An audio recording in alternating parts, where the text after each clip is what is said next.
Dianna Russini is with us now, and there are a number of football things that I want to talk to her about. Thank you for joining us, Dianna. Scoop City is the name of her podcast. But the Detroit Lions, are they simply better than everybody else? Yeah, they are. They are from top to bottom. And it's not like this happened overnight. They've been building towards this. This was the vision they had when they hired Brad Holmes and they brought in Dan Campbell, and ownership said, look, we're not good. We're not good at all. We don't even know what we are. Fix us, make us better. And now we're seeing this team believe and buy into what the program's all about. And, you know, we've heard Jared Goff talk about it in a lot of his post-game press conferences about the trust they have with Campbell. And I really think that's been a big part of why this team has been able to have so much success. They've captured sort of this unified idea of what they are. And it's very, very clear. And even just talking to teams around the league preparing to face the Detroit Lions, this is a team that starts where all good football teams start, which is in the trenches. And they've got one of the most impressive, if not the best offensive line in football. And that's why we're seeing so much success, on top of the fact that they got some great skill players and a really stout defense. You don't expect Belichick to be on the sideline this year, correct? I do. I expect Bill Belichick to get a job in 2025. He's certainly getting ready for it. No. Do you expect to see him on a sideline this year? No. I think Bill is preparing for what the next cycle is going to bring him and the opportunities that I think he's going to have. He's obviously entrenched in this in the media right now and doing that, but I don't see a scenario where, you know, let's just, for this example, just an example, let's just say Jerry Jones wakes up today and says, all right, I'm done with this Mike McCarthy situation. Let's get ahead of it and get Bill in here now before, let's say, the Jags or maybe the Saints or, you know, a team that would want someone like a Bill Belichick. You know, I don't imagine that. This coaching cycle is moving right now. I can tell you that from talking to people behind the scenes.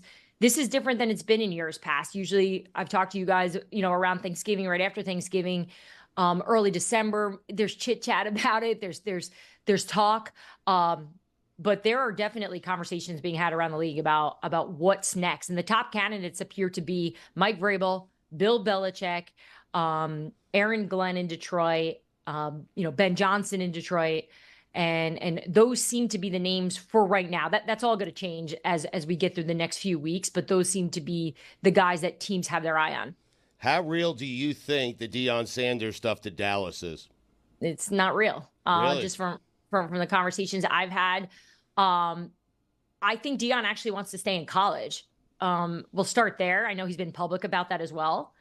But talking to some people close to him, they've shared with me that he likes where he's at. He likes the space he's in. That could change. Of course it could change. But in terms of Dallas, I don't think that that's a realistic option for them. I think that they're going to be looking more towards a coach with experience in the league and not do a first-time head coach scenario. I don't think they're against that idea of a former player turned head coach. I just don't believe that that's the direction that they're going to go in for now. Can you give me your assessment of this assessment earlier of Greg Cody's about the Houston Texans? I think they're a good team that is very, very, very, very, very far from being a great team. That's unfair. That's ridiculous. I did not say that. I was asking for her assessment, not your assessments. Let's play it again, please, so that she can hear it clearly without Greg Cody's objection. I think they're a good team that is very, very, very, very, very far from being a great team. I didn't say that. Will you play it again? Play it again, please, so that she can hear it without him contaminating the jury. I think they're a good team that is very, very, very, very, very far from being a great team. Look, I would subtract 10 varies. Oh, there you go. 10. 10 of them. That leaves none. There's none. I think they're a really good team. I'm in agreement that they have some issues, that they need to be better in some areas. They're not always the smartest football team out there. And they certainly are not playing up to, I think, the standard of what we thought they would be at this point this year. But they're figuring it out. And I still think they're going to be a team we're talking about in January. The actual argument we were having was me suggesting that in a very crowded AFC, very, very crowded. In a very crowded AFC, Houston was not a top 4 team. And I'm wondering if you put Detroit in the Super Bowl, who in the AFC is going to play them for the championship? Because I think it's wide open conference. Yeah, I think I don't think it's as wide open as maybe you think it is. I think it's the teams that we saw play, which were the Buffalo Bills and the Kansas City Chiefs we saw this weekend. Obviously, the Pittsburgh Steelers are making a case here. So, look, I still think in the end, it's going to be Kansas City that we see back in the Super Bowl. What are you making faces about, Chris Cody? No, I thought Dianna was having technical issues there for a second. I didn't know. So you were confused by her cadence and her delivery? You were worried that she was falling apart because she was startled by the amount of berries your dad was she distracted? Yeah. Were you unimpressed by the way that she delivered that? Did you think she wasn't paying attention? You seem like you were judging her content. When I'm in this seat, there's a lot of things moving. I was just assessing different things. We might have someone joining the Zoom. Thank you for calling all the attention to me. Okay, good. Well, Chris, thanks for having my back, actually, because he's right. I was fumbling there, like I usually do on this show, because there's something always distracting me, whether it's a noise, a person, a sound effect. Visually, things are going dark on me from what I can see on my screen. So I'm just trying to fight through it. You guys are really testing me every week. You're making me better at this whole live thing. Yeah, we're crazy. Aaron Rodgers, will he be back next season? And if so, will it be with the Jets? I don't know. I don't think the Jets know if they want him back, and I don't know if Aaron Rodgers knows if he wants to. I just think his options aren't going to be what they were. The New York Jets signed up for an MVP caliber quarterback. Yep. They did not get an MVP caliber quarterback. That is not what we've gotten on, we'll just say in this last year. Last year is a wash. So I still think the next few games here are going to be really important for the Jets organization in terms of what they want to do next at quarterback.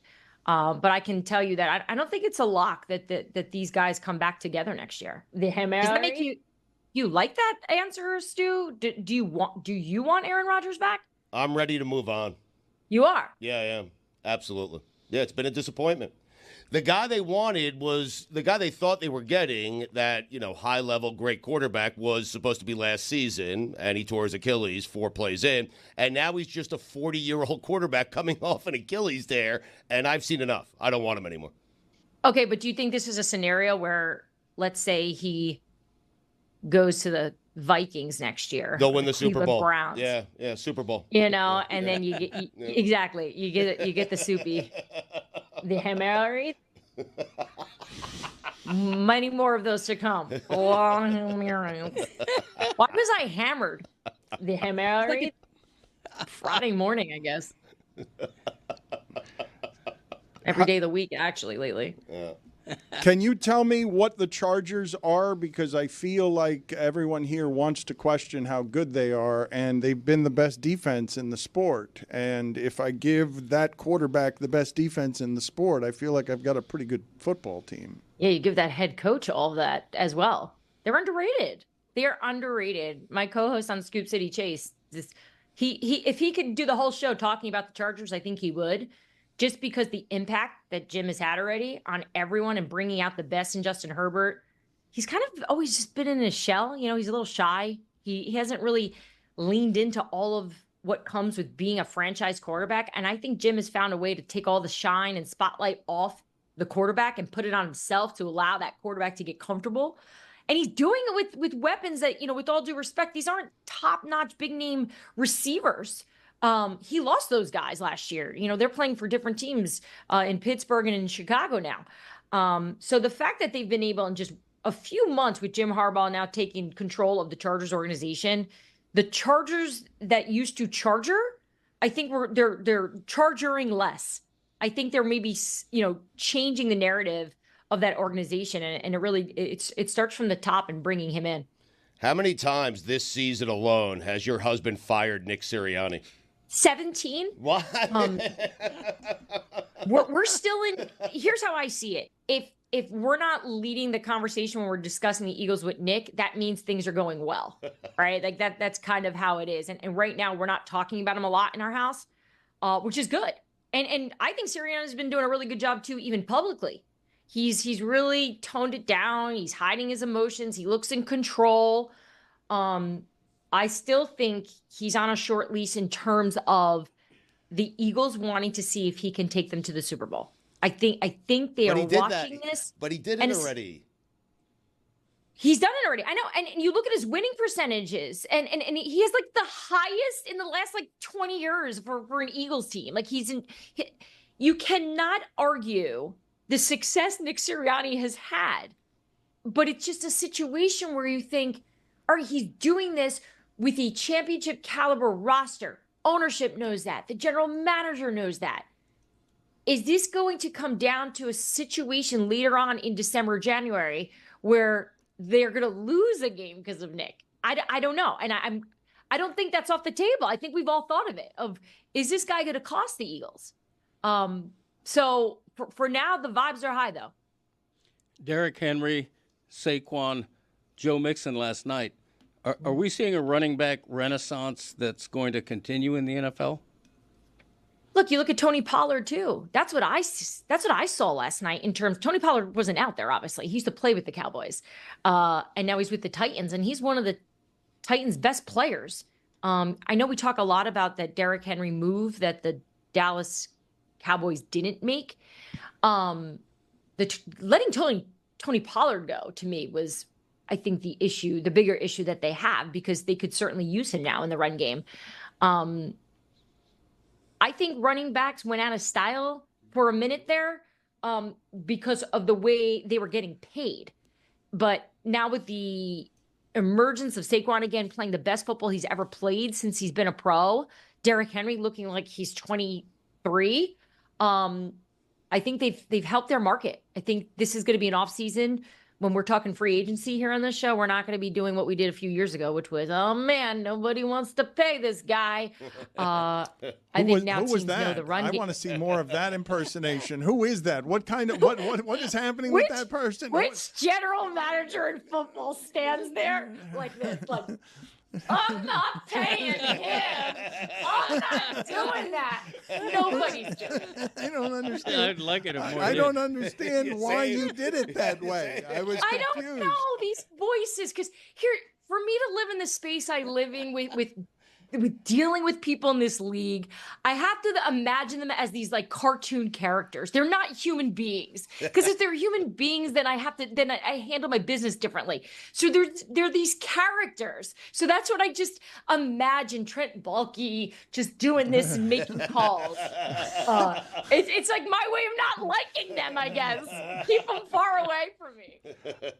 What did you read here interesting about Bills Chiefs?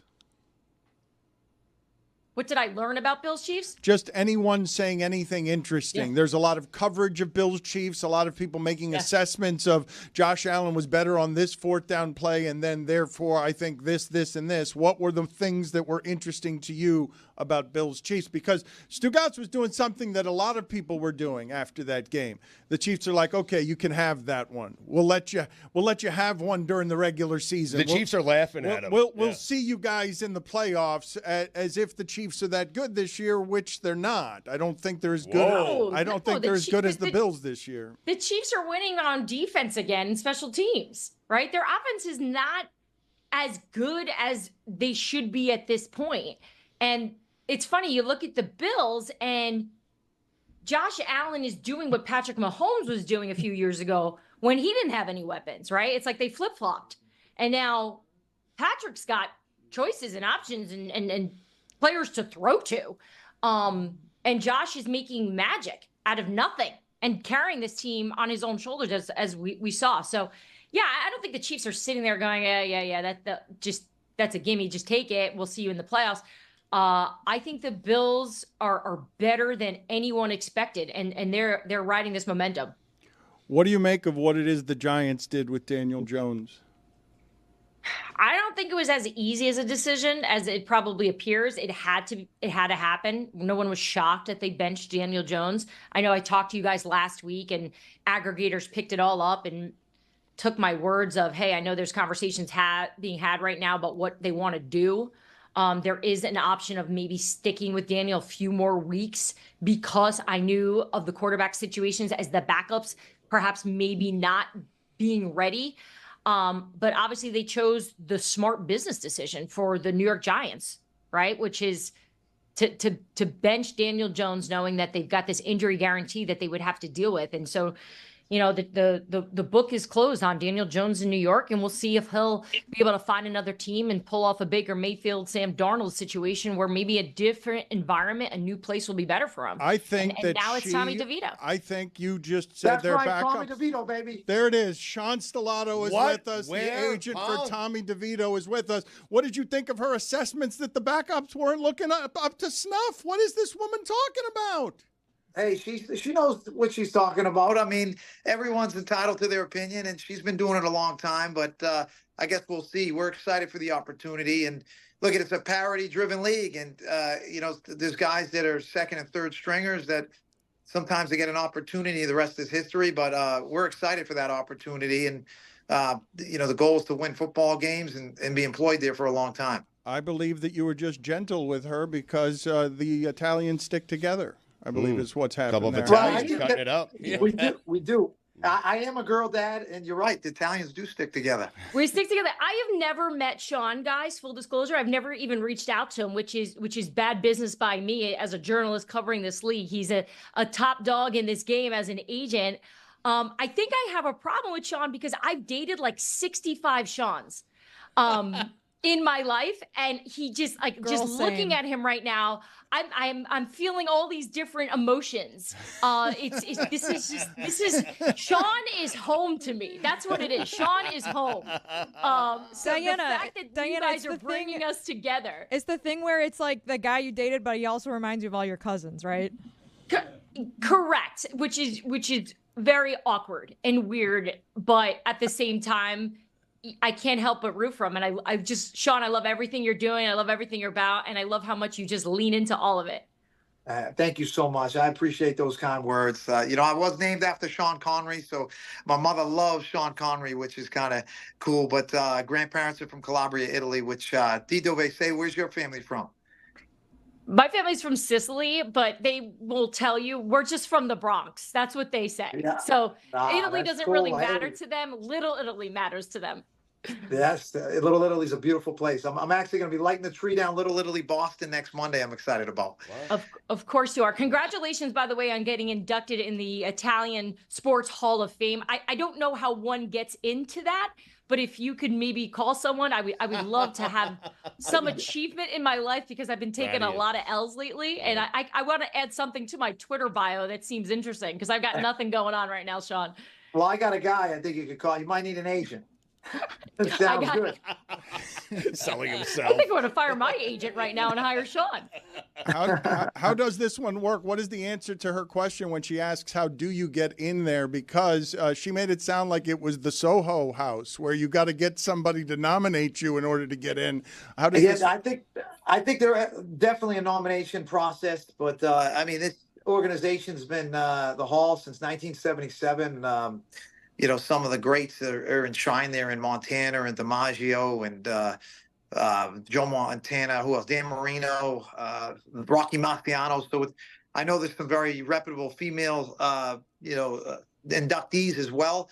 But definitely off air could look into it for you. Tommy's ready. Tommy's ready, right? You got the endorsements ready? Yeah, Tommy is ready. Obviously, look at you they got a close quarterback room, and you always want to see your teammates do well. Sometimes things got to get changed up, but he's prepared his whole life for this moment. He prepared last year going undrafted, getting the Heisman by 28 teams, and went out there and got the opportunities. We feel made the most out of it. He's a different animal than he was 12 months ago.